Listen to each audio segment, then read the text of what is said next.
Good afternoon, brothers and sisters. This is Sharon MT. I hope you're all doing well. I just like to share a dream. Not really sure if it was a dream or reality because it actually felt very, very real. And vicious demon attack I had August 2017. This has been bugging me for quite some time because it had people in my dream that I know of, who's currently walking up and down past my home, or whenever in my car coming from home to work, I normally see them. I really don't know how to describe this dream to you. Like I said, it felt real, like what I'm real as I'm speaking to you guys now via this audio. And I was awake, fully awake. All right. This was a dream and a vicious attack by a demon. And this happened in August, about 2 months ago. Yes, it took me quite some time to upload it as I want all the details. So I have typed it out. So I'm just going to read it all to you. And also here and there, I will explain if I come to that path. It started out of me slumbering into again an alpha state sleep, which left me half sleeping, half awake. I found that my house was filled with these people that I mentioned, whom I know. I know them by name, not as close as I was with my friend Michael, but they are all very close to Michael. And Michael and I, we were very close as well. He was a family friend of ours. So, and when I met him, he didn't drink at all. He was only smoking his smoke, his pot, but he's a good person, And when he got befriended with all of these people, he basically, started drinking every day. And that's when I've decided, you know what?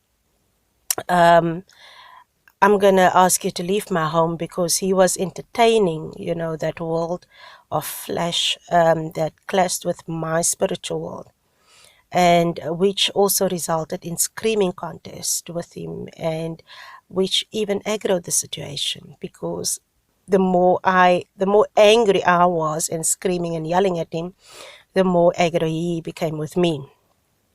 And he used to come inside my house, drunk, making my house reek of alcohol, which I couldn't stand.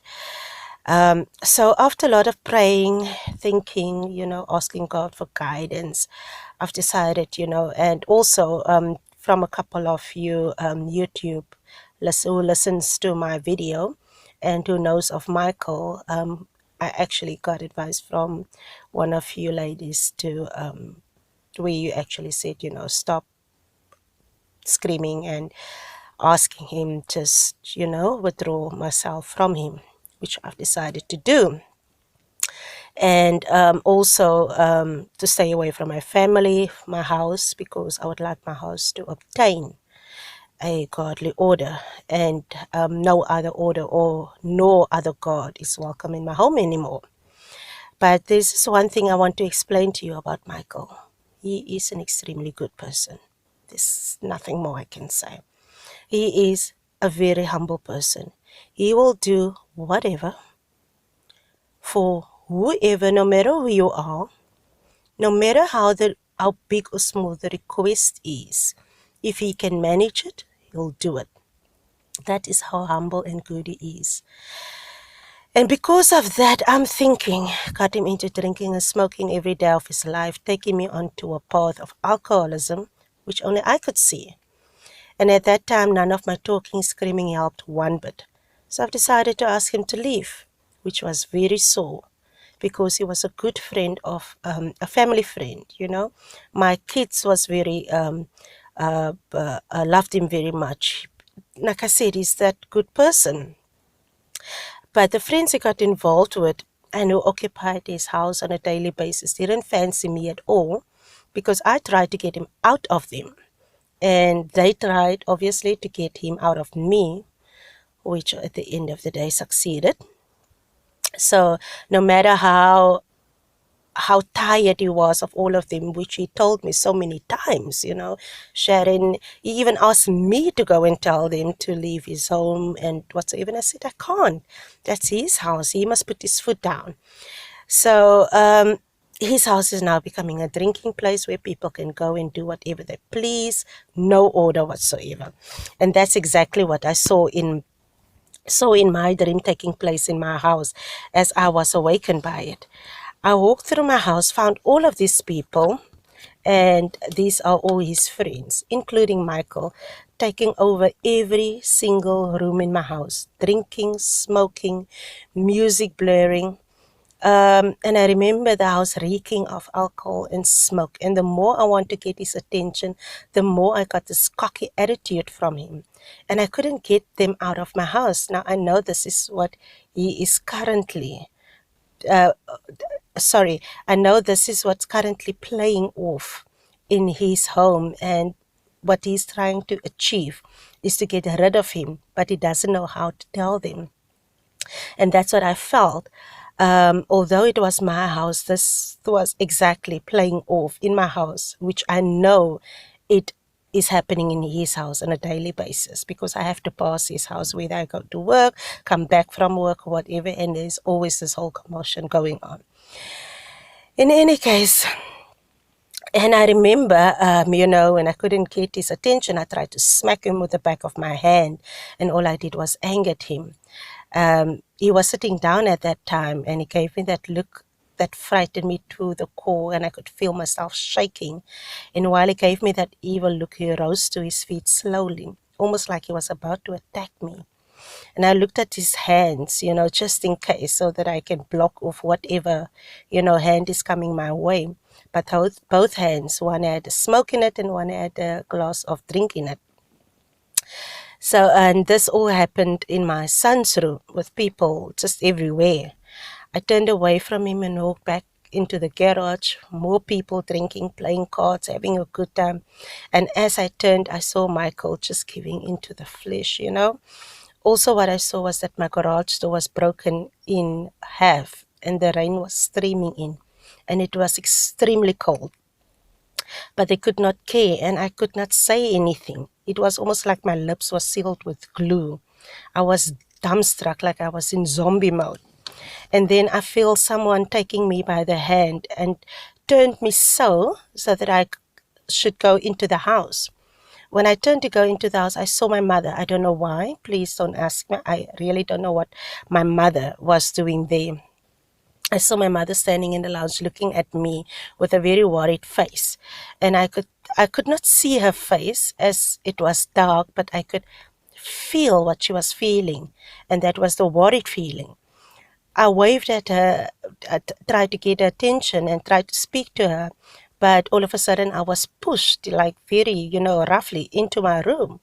And when I turned to look who it was, oh man, I never was so scared. This was the first time I looked at the person who took me by the hand, and let me tell you something. It was the most ugliest thing. There's no name for it. Thing/demon I've ever seen in my life. And what I know for sure was that this thing was a female, and her color was gray bluish of a dead body in the fridge for weeks. She had long pointed testicles for ears, evil narrow eyes, flat nose that you could only see the holes of the nostrils of it, tall and thin. And the next thing I saw was that she raised her hands towards me, and her pointy fingers was moving as she wrapped it around my throat, gripped and pushed my head down onto the bed like she wanted to smother my face, in my cushion. And I tried with all my strength to turn my head before it reached the bed. And I remember that I could not speak as my tongue was curled up and pasted to my palate. And I remember almost like someone was telling or whispering, in my ear, telling me to utter and denounce this thing. That's all I can call it, a thing. and denounce this thing in the name of Jesus Christ. But the words came out slurry, and I repeated over and over again while I was crying and, and powerless.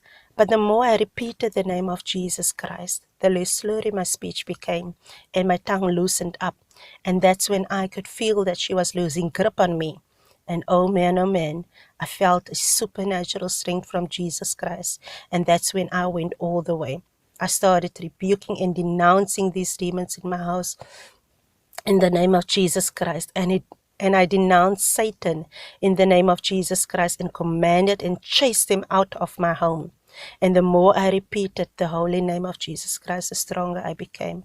And I rose from the grip, kneeling position this thing forced me into in the beginning. And I opened up my eyes, my whole body shaking and covered in sweat. My hair stuck to me like I was running a 10-mile. I got up thanking Jesus Christ with buckling knees. My whole body was shaking and I was extremely dizzy and off balance at that time. But I forced myself to walk through my house. And as I did, I kept on, denouncing those evil spirits and got stronger and stronger. I stopped in front of my kitchen sink and remembered in my dream that there was a lady called Sally, which I know, and she is living at the back of Michael's house, who was standing with me in the kitchen and offering me a glass with alcohol in it. And I cannot remember if I drank it or not, but at that time I took the glass that was, on the sink, because it was the same glass she offered me in my dream. And I filled it with water, and as I raised it up to my mouth, I prayed to Jesus Christ to purify and bless it, so that it may have, not no significance and no harm to my body. My mouth and whole body was dry, like I never had anything to drink for 40 days. Please don't ask me why I said in 40 days, but that was the amount of time that it felt like in my dream, really. And that's exactly how it felt like. For 40 days, I was dried out. And I remember thinking that Jesus is telling me to fast and pray for that period. Not sure.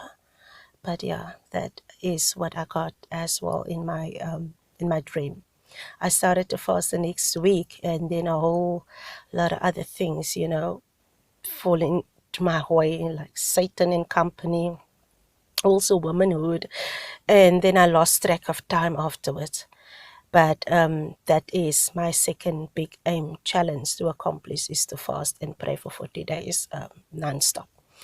After that, I went to go sit down in my lounge, and when I started praying, I just broke down into tears, brothers and sisters, and I couldn't stop, because this was the first real vicious demon attack, so severe.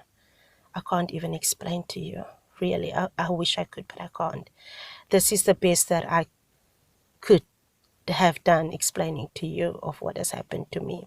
Now, I had many, many demon attacks before, but nothing so severe like this one.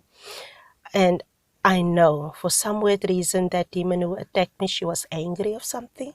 She was pissed at me. The way she looked at me, it was almost like, I'm gonna kill you. If she could utter it, that was what she was thinking, and that was what she would have told me. I'm gonna kill you, and I'm gonna take you with me wherever she was on her way to.